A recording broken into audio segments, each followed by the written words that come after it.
So the music composed in, I would like to say 1996. Supposedly, which is a really interesting story, is that John Adams, he lived in California in the mid-70s, and he had a cabin up in Northern California close to this junction called Hallelujah Junction. And so in his drives between his home in Southern California and his cabin, vacation home, in the north, he would pass this one junction, which is the US 395 and Route 70. And it's really a small truck stop. That's all it is. I mean, we're talking, you know, a gas station, a motel, a liquor store, and I don't know, a couple of other things. But I mean, really the smallest place. But it's a big junction between these two highways. And he was fascinated by the name Hallelujah Junction. There was something whenever he would get to that place, he thought that this was a perfect example of a title needing a good piece. Like he needed to make a piece to this title before he even had a piece, you know. What I find very interesting about the story is that really the name of the piece, Hallelujah Junction, has actually nothing really to do with the music necessarily or the choreography or the ballet.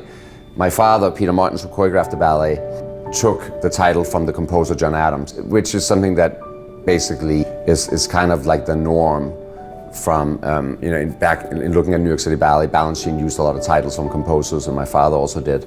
However, in the music score of Hallelujah Junction, there is actually a reoccurring theme that you can hear kind of hallelujah, hallelujah, hallelujah. So John Adams did put in kind of like almost like an homage to this Hallelujah Junction name in his music. He did that. There was this recurring theme in the music, which was very interesting. The music has a driving force of pulse and rhythm, and it has all this what is it called, syncopation in it.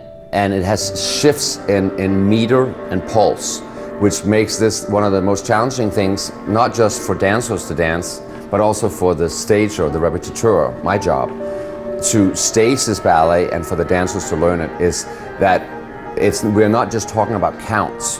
We're talking about counts that in every like 4 or 6 or 10 or 12 meters, it changes tempo. So these are like tempos that the dancers have they have to like really understand these changes, and they have to, in the whole process of rehearsing the ballet, they have to just get it in their body that right now we're counting slower, now we're counting faster, now we're counting medium speed, now we're counting really fast, now we're not counting so fast. And so that all comes with just repetition and rehearsal. But that is one of the most fascinating things about the score itself, but it's also fascinating and very challenging for the dancers, you know, to go through that process.